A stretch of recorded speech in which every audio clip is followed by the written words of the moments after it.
Good morning everyone. आज हम आधुनिक भारतीय इतिहास के एक महत्वपूर्ण टॉपिक कमर्शलाइजेशन ऑफ एग्रीकल्चर अर्थात कृषि के वाणिज्यकरण पर एक विस्तृत चर्चा करेंगे। और ये टॉपिक आपके चैप्टर ब्रिटिश इकोनॉमिक पॉलिसीज़ का हिस्सा है। ब्रिटिश इकोनॉमिक पॉलिसीज़ यानी कि ब्रिटिश आर्थिक नीतियाँ। तो इस टॉपिक के अंतर्गत हम किस तरह अध्ययन करने वाले हैं, तो सबसे पहले हम इसका अर्थ जानेंगे, क्या इसका अर्थ होता है, क्या इसका मीनिंग है, फिर इसका पर्पस क्या रहा, इसका उद्देश्य क्या रहा, यह भारत में क्यों लागू किया गया या भारत में क्यों लाई गई। इसके बाद प्रोसेस यानी कि प्रक्रिया। प्रक्रिया का मतलब यह है कि यह किस तरह अपने उद्देश्य को प्राप्त करती है और किसके माध्यम से प्राप्त करती है। तीसरी चीज़ रिजल्ट, इसका क्या परिणाम रहा। तो दोनों ही परिणाम इसके देखने को मिलते हैं, नेगेटिव और पॉजिटिव। हालांकि नेगेटिव ज़्यादा देखने को मिले हैं, पॉजिटिव बहुत कम है। और पॉजिटिव जो भी परिणाम है वो ब्रिटिशर्स की तरफ से दिए गए हैं, भारतीयों को इसका कोई खास लाभ मिला नहीं है। ठीक है, तो इसका हम देखते हैं मीनिंग क्या होता है। तो सीधे सीधे इसका मीनिंग यही है कि कमर्शियल प्रॉफिट के लिए जब आप कैश क्रॉप्स को कल्टीवेट करते हैं तो ये क्या होता है, ये होता है कमर्शलाइजेशन ऑफ एग्रीकल्चर। हिंदी में अगर आप इसको देखें तो व्यापारिक मुनाफे को केंद्र में रखकर नकदी फसलों की खेती पर बल देना ही क्या कहलाता है, कृषि का वाणिज्यकरण कहलाता है। अब यहाँ पर यह जानना बहुत ज़रूरी है कि नकदी फसलें और खाद्यान्न फसलों में अंतर क्या है या इनके एग्जाम्पल क्या क्या हो सकते हैं। तो नकदी फसलों में यानी कि कैश क्रॉप्स, जिसमें आप सबसे पहले कॉटन को रख सकते हैं। दूसरी चीज़ आप ओपियम यानी कि अफीम जिसको कहते हैं, शुगर केन हो गया आपका, टोबैको हो गया, तंबाकू हो गया, ऑयल सीड्स हो गए। ऑयल सीड्स मतलब जो भी हमारे यहाँ तिलहन की जो फसलें होती हैं वो ऑयल सीड्स के अंतर्गत आती है। जैसे तिल हो गया, सरसों हो गया, ये सब कैश क्रॉप्स होती हैं। उसके बाद आते हैं आपके फूड क्रॉप्स। फूड क्रॉप्स मतलब फूड ग्रेन्स, सभी तरह के अनाज और सभी तरह की दालें, ये किसका हिस्सा है, ये खाद्यान्न का हिस्सा है। यानी कि खाद्यान्न यानी कि फूड क्रॉप यानी कि फूड ग्रेन्स का हिस्सा होती हैं। ठीक है, अब यहाँ पर ध्यान देने वाली बात यह है कि कृषि के वाणिज्यकरण के तहत यानी कि कमर्शलाइजेशन ऑफ एग्रीकल्चर के तहत किसानों को परंपरागत फसलों के स्थान पर नकदी फसलों की खेती पर या खेती करने के लिए बाध्य किया गया था। यानी कि they were forced to cultivate cash crops instead of traditional crops. अब ये देखना जरूरी है यहाँ पर कि क्या भारत में पहले भी कैश क्रॉप्स होता था या कि नहीं होता था, या केवल फूड ग्रेन्स पर ही भारत टिका हुआ था। यह भी एक जानने योग्य तथ्य है। तो सबसे पहली बात, ऐसा नहीं है कि भारत में कैश क्रॉप्स पहली बार ब्रिटिशर्स लेकर आए थे।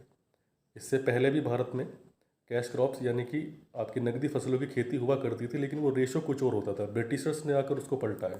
जैसे उदाहरण के तौर पर भारत में इससे पहले 80% क्षेत्र पर आपके फूड ग्रेन्स यानी कि खाद्यान्न फसलों की खेती होती थी और 20% पर होती थी आपकी नकदी फसलों की खेती। और ये 20% भी केवल अपनी निजी आवश्यकताओं के लिए यानी कि अपने पर्सनल यूज़ के लिए इस्तेमाल हो सके इतनी ही खेती की जाती थी। इसका किसी मार्केट से या किसी वर्ल्ड इकोनॉमिक्स से इसका कोई जुड़ाव था नहीं।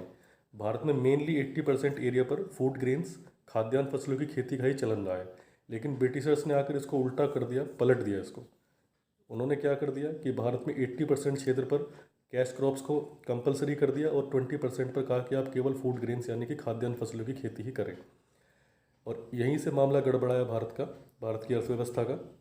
अब वो कैसे गड़बड़ाया वो आप समझेंगे इसकी उद्देश्य के माध्यम से। तो उद्देश्य क्या, उद्देश्य था क्यों भारत में इसको लाया गया, इसका क्या पर्पज़ रहा। तो सबसे पहला उद्देश्य ये था कि नकदी फसलों के माध्यम से किसानों को आर्थिक रूप से सक्षम बनाना।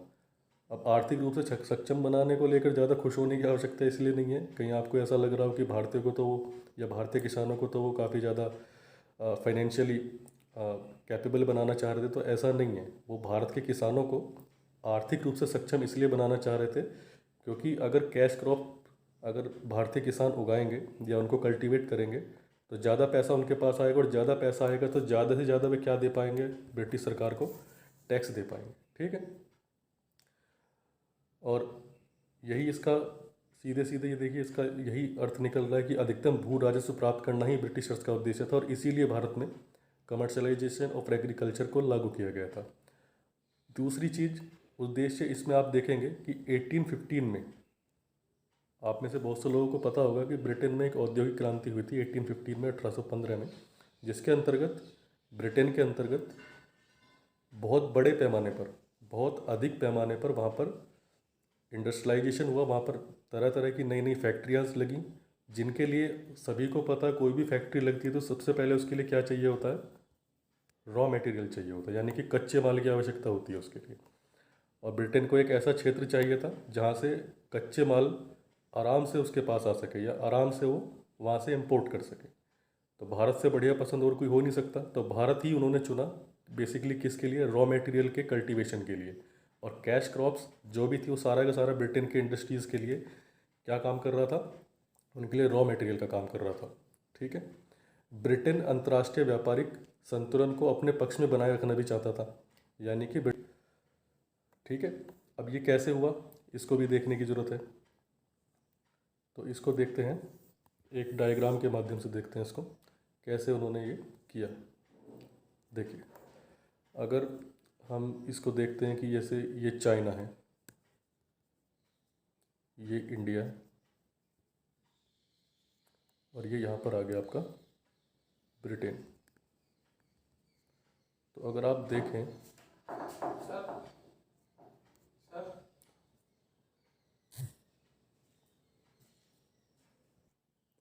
माफ़ कीजिएगा, कुछ इंटरप्शन, थोड़ा सा दखल हो गई थी किसी की, तो इसके लिए माफ़ी चाहते हैं, लेकिन हम फिर से शुरू करते हैं। तो ये जो Britain wants to keep the international trade balance in its favour, वो कैसे इस अंतर्राष्ट्रीय व्यापार को अपने हक में करना चाहता था, इसको समझते हैं कैसे। कि इंडिया और चाइना, ये एक तरह का त्रिकोण बनाया गया, तो चाइना, ब्रिटेन और इंडिया के बीच में वो कैसे, देखिए, भारत में उगाया गया अफीम और चाइना में उगाया गया चाय, ध्यान से देखिएगा। ठीक है। तो भारत से अफीम निर्यात किया गया चीन में, और ब्रिटेन उठा के ले गया चाय को अपने यहाँ पर। तो इसके माध्यम से अफीम और चाय और ब्रिटेन के बीच में एक त्रिकोणीय व्यापार स्थापित हुआ था, जिसको कैंटन, चाइना जिसको जहाँ पर कैंटन है उसको मानते हैं हम लोग। ठीक है। अगला उद्देश्य ब्रिटेन का था ब्रिटेन की खाद्यान्न आवश्यकताओं की पूर्ति करना। ब्रिटेन की खाद्यान्न आवश्यकताओं की पूर्ति यानी कि ब्रिटेन के जो नागरिक थे, ब्रिटेन की जनता थी, उनके लिए फूड ग्रेन्स की पूर्ति कहाँ से होगी, वो भी भारत से ही की जाती थी। जैसे मैंने आपको ठीक पिछले अध्याय में आपको बताया था कि वो जो रेशो था वो 80% टू 20% था। तो 20% एरिया में भारत के फूड ग्रेन्स हो रहा था, तो 20% में से भी वो कुछ हिस्सा ब्रिटेन लेकर जा रहे थे। ठीक है। तो भारत के पास आग बची मुश्किल से कितना रहा था, 5 या 10% के आसपास। तो 5 और 10% में 35 करोड़ जनता उस समय देखिए आप फूड ग्रेन्स पर गुजारा कर रही थी। तो भारत में ये अवश्य भावी हो गया था, या भारत में कह लीजिए ये अब तय हो गया था कि भारत में अब किसका दखल होने वाला है, भारत में दखल होने वाला है फेमाइंस का, यानी कि सीधे सीधे जिसको अकाल कहते हैं, उसका दखल अब भारत में होने वाला था। ठीक है। अब देखते हैं हम इसका प्रक्रिया। तो प्रक्रिया के अंतर्गत सबसे पहले जैसे मैंने आपको बताया, इस प्रक्रिया के अंतर्गत कृषि के वाणिज्यकरण के तहत नकदी फसलों की खेती पर बल दिया गया था। ठीक है। और इसी के तहत इसी क्रम में असम में एक चाय की खेती आरंभ की गई और 1838 में असम चाय कंपनी की शुरुआत हुई, जिसमें पूरी तरह से ब्रिटेन की पूंजी लगी हुई थी। तो ये प्रक्रिया थी किसके माध्यम से कमर्शलाइजेशन किया गया इंडियन एग्रीकल्चर का, ये दो पॉइंट्स आप समझे होंगे। और पहली बार 1773 में वॉरेन हेस्टिंग्स क्या करता है कि अफीम की खेती को कंपनी के एकाधिकार में ले लेता है। एकाधिकार का मतलब ये है कि अफीम की खेती अब कंपनी की अनुमति के बिना या कंपनी जिसको अलॉट करती है उसके बिना भी अफीम की खेती भारत में कहीं नहीं की जा सकती थी। ऐसा करने वाला व्यक्ति वॉरेन हेस्टिंग्स था। अब चूँकि अफीम आप सब जानते हैं ये कैश क्रॉप है, तो इसको केवल एकमात्र स्रोत बनाना चाहता था आय का वॉरेन हेस्टिंग्स, केवल ब्रिटेन कंपनी का, कोई और इस पर एकाधिकार न कर ले, कोई और प्रॉफिट न कमा ले, ये एकमात्र उद्देश्य रहा उसका। चौथा पॉइंट देखिए, भारत में आयात की जाने वाली वस्तु विशेषकर कृषि उत्पादों पर आयात शुल्क नाम मात्र का रखा गया, और ये करा था ब्रिटेन सरकार ने।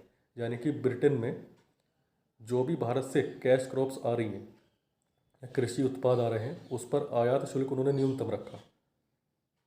इसका मतलब आप इस तरह समझिए कि ब्रिटेन में जो भी भारत से कच्चा माल आता था, रॉ मटेरियल या कैश क्रॉप्स आती थी, उस पर आयात शुल्क न्यूनतम रखा, तो उनकी वस्तुओं की कीमत जो थी वो न्यूनतम ही रही, कम से कम रही। लेकिन भारत में जो निर्मित सामान था, जिसको हैंडीक्राफ्ट बोलते थे, जिसके ऊपर बहुत से हस्तशिल्प यानी कि जो राजाओं के अंतर्गत जो काम करते थे, थोड़े छोटे मोटे जो हस्तशिल्प हुआ करते थे जिनको हैंडीक्राफ्ट्स कहते थे, वो निर्भर थे, तो उन पर उन्होंने आयात शुल्क बहुत ज़्यादा रखा, जिससे भारत की निर्मित वस्तुएं ब्रिटेन में महंगी हो गई और ब्रिटेन के कारखानों में बनी वस्तुएं भारत में सस्ती हो गई। इसी वजह से भारत एक आर्थिक तौर पर काफ़ी पिछड़ गया और ब्रिटेन आर्थिक तौर पर काफ़ी ऊंचाइयों को छूता रहा। अगला पॉइंट देखिए आप।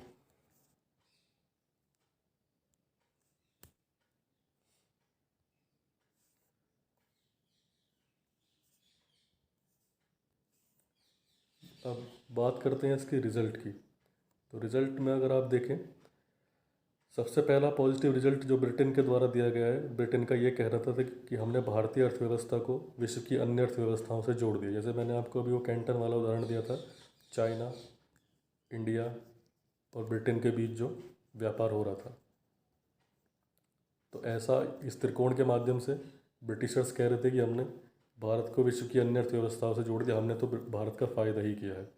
लेकिन पूरी तरह से झूठ बात थी। इसका पूरा का पूरा लाभ किसको मिला है? ये ब्रिटेन को ही मिला, ये बात आज तक छुपी नहीं है।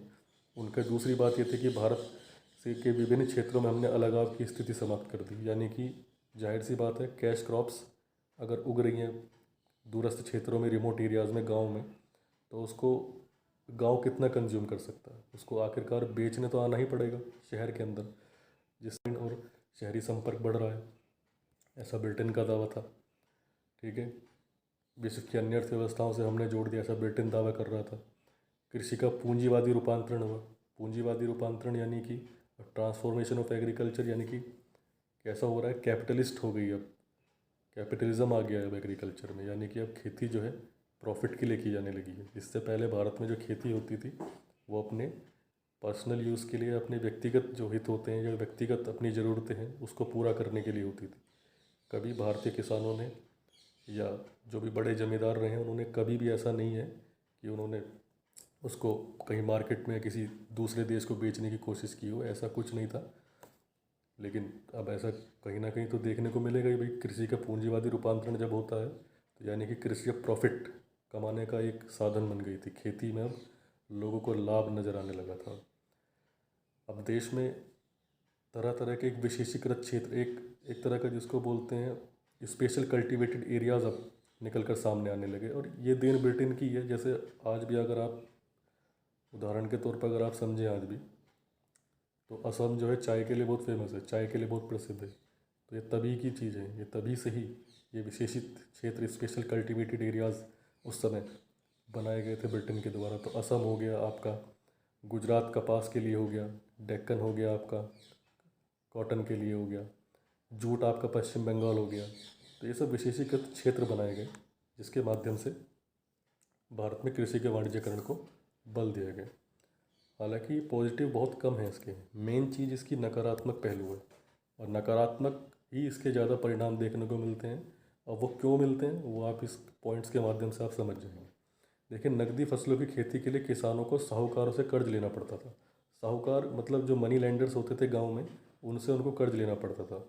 क्यों लेना पड़ेगा? क्योंकि 80% क्षेत्र पर आपने कैश क्रॉप्स कंपलसरी कर दिया है। अब कुछ भी कहिए, कैश क्रॉप्स की खेती महंगा का सौदा तो है ही। अगर फसल महंगी बिकती है तो सीधी सीधी बात है, इसकी खेती भी महंगी पड़ेगी ही आपको, इसकी लागत में आपको पैसा लगाना पड़ेगा। अब इतनी लागत लगाने के लिए किसान के पास तो पैसा नहीं। अब उसको कंपलसरी कर दिया कि आपको कैश क्रॉप्स लाना ही पड़ेगा, हर हाल में अपनी खेती करनी पड़ेगी। तो उसके लिए उन्होंने क्या किया, साहूकारों से कर्ज लिया, मनी लैंडर से पैसा लिया। अब दिक्कत क्या आई, पैसा चुका नहीं पाया, डेप्ट में चला गया। डेप्ट में मतलब वो कर्ज में बन गया किसान। दूसरा देखिए आप, किसानों को नकदी फसलों के लिए बाध्य किया गया, जिससे नकदी फसलों का उत्पादन तो बढ़ गया, लेकिन क्या हुआ, जो आपके फूड ग्रेन्स थे उनका प्रोडक्शन गिर गया। कैश क्रॉप्स का प्रोडक्शन तो बढ़ गया लेकिन फूड ग्रेन्स का प्रोडक्शन कम कम होता चला गया। इससे क्या होगा, भारत में कौन सी स्थिति पैदा हो गई, पैमाइन की, यानी कि अकाल की स्थिति भारत में पैदा हुई। ठीक है, अब देखिए आप अगला पॉइंट, खाद्यान्न का निर्यात ब्रिटेन को किया गया। भारत के पास बचा ही कितना खाद्यान्न, मुश्किल से 5-10%, उस 20% में भी। मैंने आपको अभी पिछली स्लाइड में समझाया आपको वो क्या था। तो खाद्यान्न का निर्यात ब्रिटेन को किया गया, जिससे अकाल की बारंबारता बढ़ी, continuity of famine was increased. ठीक है। भारतीय किसान दूरस्थ बाजार पर निर्भर हो गया, जिसका संबंध बिचौलियों की एक श्रृंखला के माध्यम से था। अब भारतीय किसान खेती करने की शुरुआत में शोषण का शिकार हो रहा है मनी लैंडर्स के। इसके बाद जब फसल तैयार हो गई, बेचने के लिए रेडी है बिल्कुल, और मंडी में जाके फिर किसका शिकार हो रहा है? मीडिएटर्स का, बिचौलियों के माध्यम से। दो तरफा मार झेल रहा है किसान, अब एक शुरुआती स्तर पर भी और एक अंतिम स्तर पर भी। तो इसका एक नेगेटिव एस्पेक्ट ये निकल कर रहा है, किसान पर दो तरफा मार पड़ रही है। एक तो कर्ज भी ले रहा है, दूसरा उसकी फसल भी का दाम उसको अच्छे से मिल नहीं पा रहा है। अमेरिकन गृह युद्ध का प्रभाव भारत पर कैसे पड़ा? अमेरिकन गृह युद्ध उस समय अपने चरम पर था, जिस समय भारत में कमर्शलाइजेशन ऑफ एग्रीकल्चर चल रहा था, तो अमेरिकी गृह युद्ध उस समय अपने चरम सीमा पर था। अब क्या हुआ, अमेरिका से ब्रिटेन को कपास का जो आवाक थी, जो आने वाली जो सप्लाई थी, वो रुक गई। तो ब्रिटेन ने क्या किया, भारत के डेक्कन के क्षेत्र को कहा कि आप कपास उगाइए, हम आपसे कपास खरीदने के लिए तैयार हैं। कॉटन जोर शोर से कपास उगाई गई डेक्कन के किसानों के द्वारा। ब्रिटेन ने खरीदा भी, ब्रिटेन ने टैक्स भी लगाया। किसानों को देने में टैक्स उस समय दिक्कत नहीं थी, क्योंकि कपास उनकी बिक रही थी अच्छे दाम में। लेकिन जैसे ही अमेरिकी गृह युद्ध समाप्त होता है, फिर से वो जो आवाक रुकी हुई थी या जो सप्लाई चेन टूट गई थी, वो फिर से शुरू हो गई। अब कपास भारत के दक्कन के किसानों से, डेक्कन के किसानों से कपास लेना बंद कर दिया गया। अब दिक्कत कहाँ आई? टैक्स इम्पोज था, टैक्स पहले से ही ज़्यादा था, कपास अब बिकना बंद हो गया, तो टैक्स कहाँ से दे? तो ब्रिटेन ने मना तो कर दिया कि अब आपका कपास नहीं चाहिए हमको, आपके कॉटन की अब आवश्यकता नहीं, लेकिन टैक्स लगाना भूल गए, ये टैक्स हटाना भूल गए। इसकी वजह से क्या हुआ, भारत के जो किसान थे वो मुश्किल में आ गए, वो टैक्स नहीं दे पा रहे थे, इसकी वजह से बहुत दिक्कत आई उनको। तो दक्कन में एक बहुत बड़ा प्रोटेस्ट हुआ, जिसको हम डेक्कन राइट्स या दक्कन के दंगों के नाम से जानते हैं। ठीक है। तो ये भी एक नकारात्मक पहलू आप इसमें देख सकते हैं।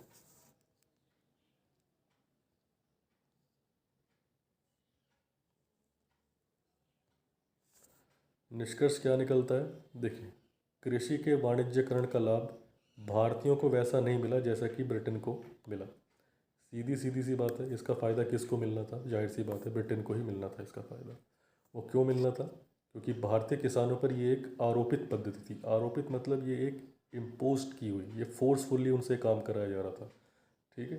तो भारत के किसानों पर यह एक थोपी हुई पद्धति थी, और पूरी तरह से औपनिवेशिक हित, यानी कि कॉलोनियलिज्म, जिसको बोलते हैं कॉलोनियलिज्म, उस पर आधारित पद्धति थी। इस वजह से भारतीय किसानों को इसका लाभ नहीं मिल पाया। अब मैंने यहाँ पर एक चीज़ लिखी है, भारत गांव में बसता है। भारत गांव में बसता है का मतलब ये है, देखिए भारत क्या है, कृषि प्रधान देश है, ये सबको पता है। कृषि कौन करता है? किसान करता है, ये भी आपको पता होगा। तो कमर्शलाइजेशन ऑफ एग्रीकल्चर के माध्यम से किसको गरीब बनाया गया? किसान। किसान की वजह से कौन प्रभावित हुआ? कृषि प्रभावित हुई। ठीक। अब भारत क्या है? कृषि प्रधान देश है। तो सीधे सीधे आप देखिए, यदि किसान पर इफेक्ट पड़ेगा तो इफेक्ट किस पर पड़ना तय है? भारत पर पड़ना तय है। सीधी सीधी सी बात है। तो भारत एक ऐसी अर्थव्यवस्था के रूप में सामने आता है 1947 में, जिसके पास अपने खाने तक का अनाज नहीं हुआ करता था।